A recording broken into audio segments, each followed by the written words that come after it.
Discovering your memory power. Train your brain for success. Hit your kneecap with that little rubber hammer to see if your muscles contract. That's it. Everything else in your life is learned. Even things as basic as what your own name is and how to eat are learned behaviors. So literally everything in your entire life requires the use of your memory. Extend that out to your life today. At Freedom Personal Development, we will often ask our workshop audiences the question, where in your life do you feel an improved memory? Will help you be more effective, more productive, or reduce stress.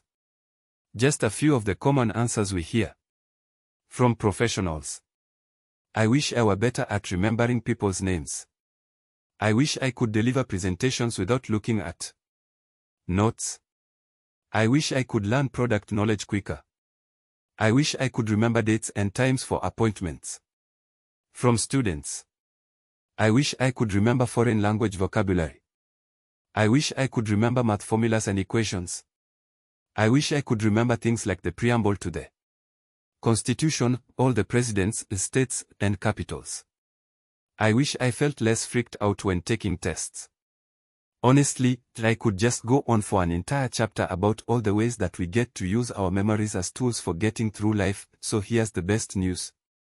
No matter where you would like to see improvement in your memory or any area of learning, you absolutely have the ability to make those improvements.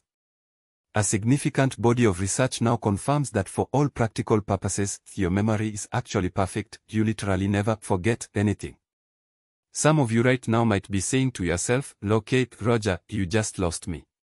I feel like I forget stuff all the time." And I understand that perception. I get where it feels that way. Fact is, though, that essentially everything, every book you've read, every conversation you've had, every person you've met, everything is recorded by your brain. Your challenge is actually not your memory, but your recall. Example, think back to the last time you bumped into someone you knew, and you knew that you knew, but you couldn't come up with their name. Common situation happens to everyone. See that instance in your mind. You probably had a reasonably good conversation with that person, right? 5 or 10 minutes of how's it going, housework, how's the family, and so on. But the whole time you were talking to them, what was your brain doing? Racking itself with one question, what the heck is this guy's name? And it didn't come to you while he was there. But it did come to you later. See, you didn't forget that guy's name, you just couldn't recall it when you needed it. Again, I could give you tons more examples. Suffice it to say that your memory is in fact excellent, it's actually your recall that may be suspect. How you originally learned to learn. If you're like 99% of the population, back in school you learned to learn through a process called rote memorization. Rote memorization is simply learning through repetition. You got some information from a teacher or a textbook, and then went over it and over it and over it until hopefully it stuck in your brain. Sound familiar? The second component of the teachability index is a bit more tricky.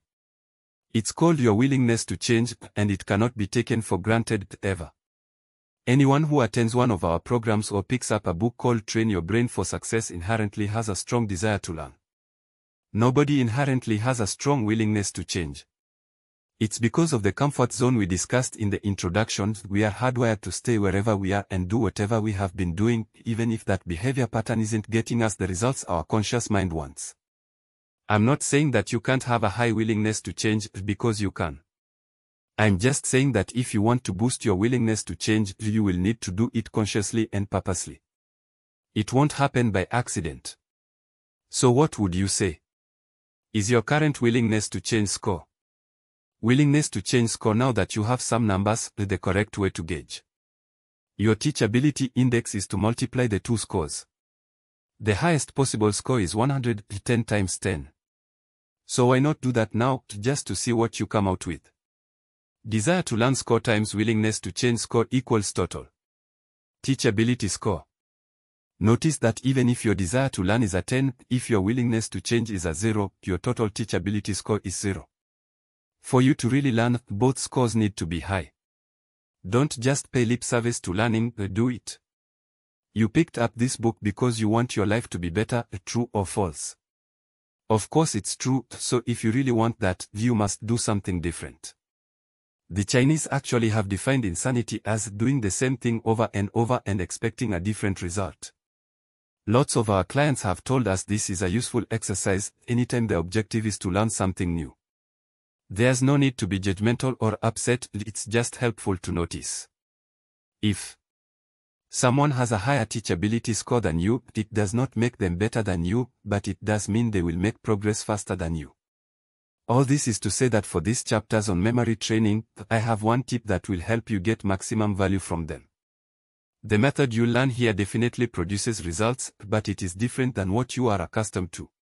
Because it's different, your brain will likely give you a thought like, well, this is just weird. Everyone who learns memory training goes through at least one phase where they just think the whole thing is just a goofy bag of tricks. It's not.